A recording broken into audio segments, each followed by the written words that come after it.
So even though the course was a little bit expensive, and I'm perhaps a slightly higher standard, so I did have concerns about whether it was going to be valuable to me. And I did in my head think, well, there's 5 face-to-face lessons as well, and I thought about the cost per lesson of that, and so I did have concerns, but I nonetheless didn't want to just putter along at my standard, doing a little bit of Swedish each week.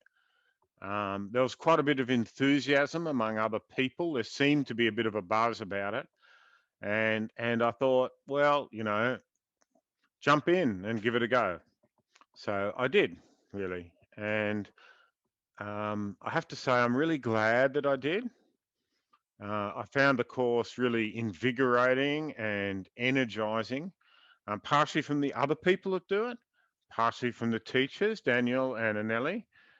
So I did get a lot out of it. A lot of the verbs, I did know most of the forms already, but that was okay. I thought it was really positive to drill all the different verb forms over for a week. You probably pick about 8 or 10 and do them for a week.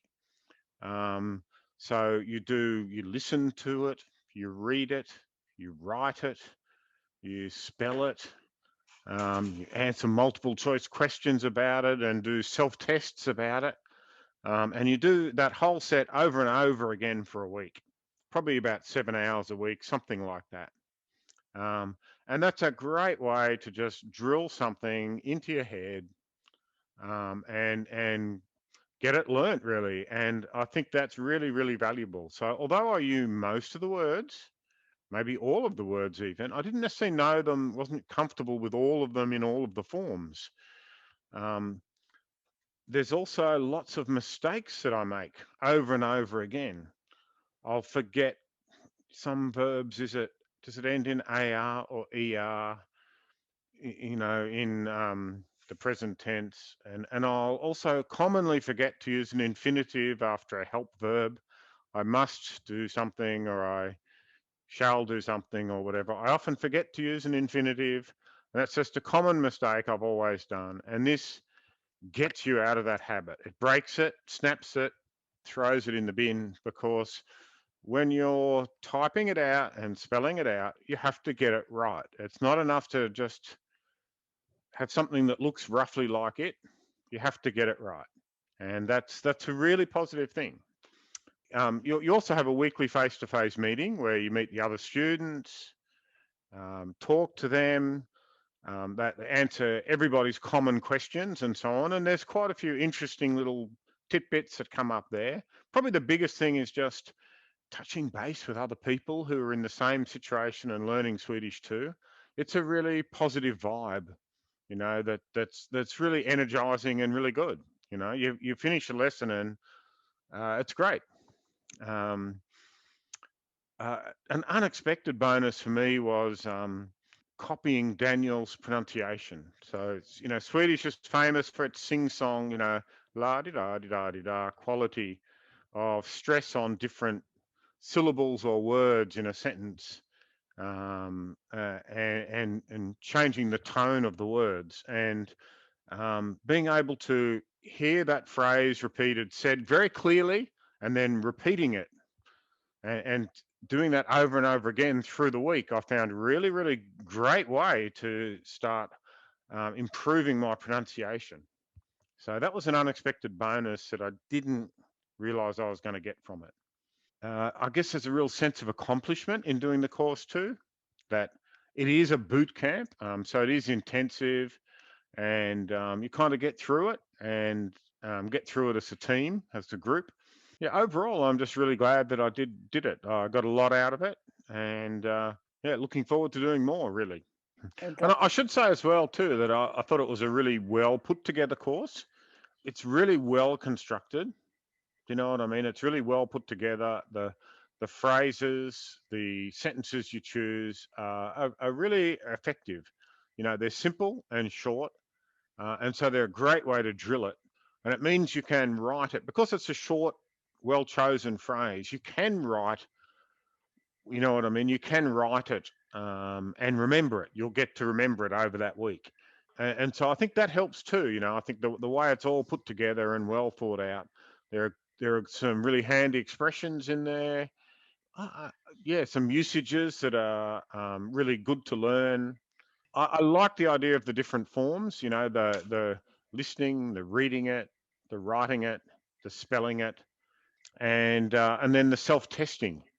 Being able to self test quite a few times, over and over again if you want. I think, that it's very powerful and it's really good, So you get to the end of the week and do a whole bunch of self-testing. So I do like that. Yeah, I do. I think it works well, and just the intensiveness of it suits a boot camp too. That's kind of what a boot camp's meant to be, isn't it? Rather than people shouting at you, the sergeant major, it's more about intensity, isn't it? You know what I mean? I think it satisfies that, and I think that's a great way to learn. That's how you learn stuff, isn't it? Not don't do a 1 hour a week every. I mean, there's nothing wrong with doing a 1 hour a week every week, but you're better off to do something much more intensive every now and again. And I think that's where this slots in. Let's just hammer this for 5 weeks. Um, yeah, it's a great way to make, I guess, it's not a linear progression. You know what I mean? If you spend 1 hour a week, you'll learn. If you spend 2 hours a week, but if you spend 5 hours a week, you're not just doing five times as much. You'll do 8 times as much. Does that make sense? It's the more intensive you do, and the more then you get a maybe not exponential, but you get a greater than linear benefit for that extra time, and that's the benefit from an intensive course, a more immersive sort of immersion into it. And if you enjoy doing Swedish and so on, then it's good fun. Although it is a little bit hard work. I remember my son did say to me one night, gee, because I'm there thinking, oh, gee, I've got to do this again now. You know what I mean? And it takes quite a while to go through the learn or whatever it is. It's not a quick thing to do. So it is a little bit arduous at times too. But I think there's no doubt that it helps you.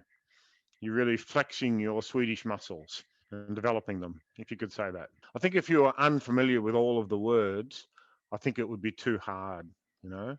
But as long as you have some familiarity with most of it, then I think that's fine. And obviously, you have to have some enthusiasm and want to stick with it.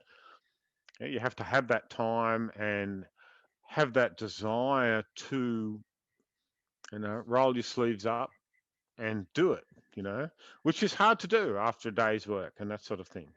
I think it suits that person with a bit of determination too, and who's prepared to make it happen. That's about it, really. That's who I think it suits. I think as long as you have the interest and the time and the dedication to it, then I think it really does suit you. Yeah. But you have to have at least a little bit of experience too. I don't think it would suit a complete, a raw beginner.